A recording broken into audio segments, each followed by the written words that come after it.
Good afternoon, everybody. It's Jed Joling here with eXp Realty. It's Monday, September 26th today, and I've got a Southern Oregon market update for you.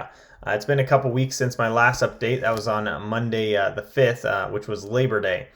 Took a couple weeks off for vacation and I had a great time. So we'll get right into it here. Today, between Jackson and Josephine counties, we have 1,207 active single-family residential listings. That number's continued to decline ever since July 25th, so just over 2 months now. Last week we had 1,215, week 4, 1,227, Labor Day week 1,241. So we're seeing that number go down. Last week we had 96 new listings at the market, 104 went pending, 84 closed, and 33 off the market due to expired or canceled listing contracts. So nothing too alarming in the data there.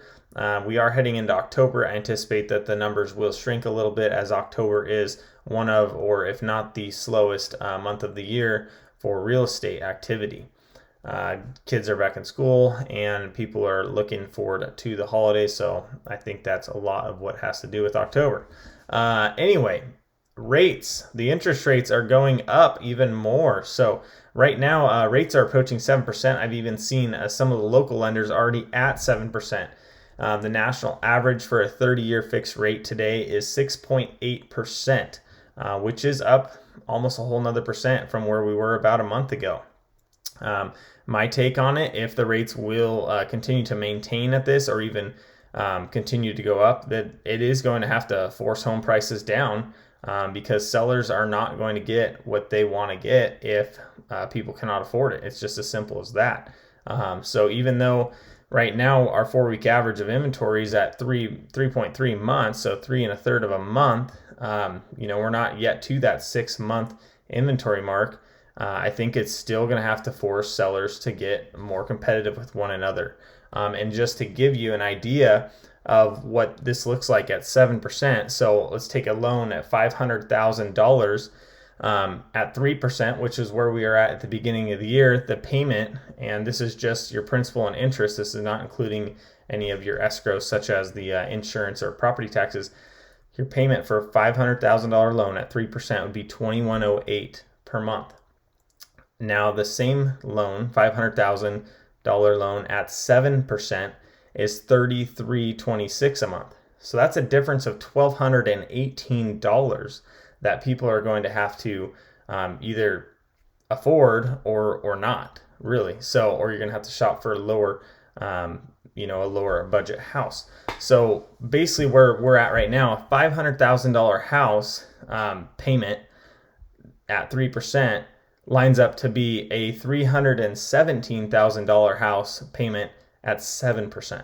So that's a massive difference. So you're talking almost a $200,000 difference in one's affordability. So somebody that could have afforded a $500,000 house at 3% can now only afford a $317,000 house at 7%. So that's massive. That's going to have an effect on the market, and no doubt. If anyone's saying differently, I think they're probably wrong. I think that's definitely going to have an effect. If we're just peaking out on interest rates and they start to come down, that could be a different story. But if they're going to maintain at these high levels, then it's going to definitely have an effect. That's my personal opinion. We'll see what happens. So August data is out. Year over year, sold listings were down 22%. So from August of 2021 to August of 2022, we are down 22% on sold listings. Obviously due to what we just talked about. The interest rates have pushed a lot of people out of the market. A lot of people are hanging back, waiting to see what happens. A lot of people decided to hang back and see what happens when they hit 4%. That was probably a mistake because now rates are at 7%. So hindsight's 20/20, but I'm not sure how much higher they can really go, but we'll all find out. So August, we had 3.67 months of inventory. And like I said, the 4-week average right now, we're at 3.3 months of inventory. So those numbers are fairly close. We're going to see that start to decline, though, if home sales slow down due to these even higher interest rates now. So that's about a wrap for what I got today. As always, I appreciate all of the referrals and you guys sharing my name out there. Really appreciate that.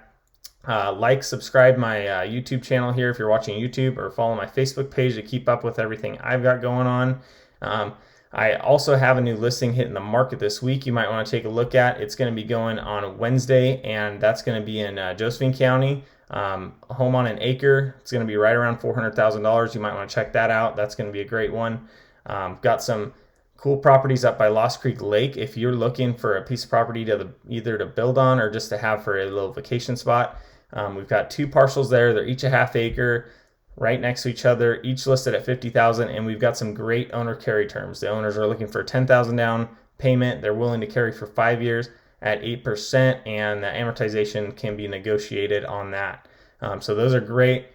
I've got another listing in Grants Pass. It's listed at $529 right now, and that's a 3-2 on a little over an acre, completely fenced, landscaped, beautiful, updated, and very clean house. Got another place over in Central Point, Gold Hill area. It's actually closer to Gold Hill, and that's listed at $549 right now. That's a little under 6 acres, a 2-bedroom, 2-bath house with a massive shop, 1,200 square foot shop, plus a garage attached to that. That's an additional 650 square foot. And that property backs up BLM, lots of trails, lots of stuff going on there. So check that out. If you're looking for a property and there's just not anything out there that you can find, let me know and I'll keep my eyes out for you. That's what I'm here for. That's what we do. And we try to make things work. So everybody have a great week. We'll talk to you next Monday, and bye for now.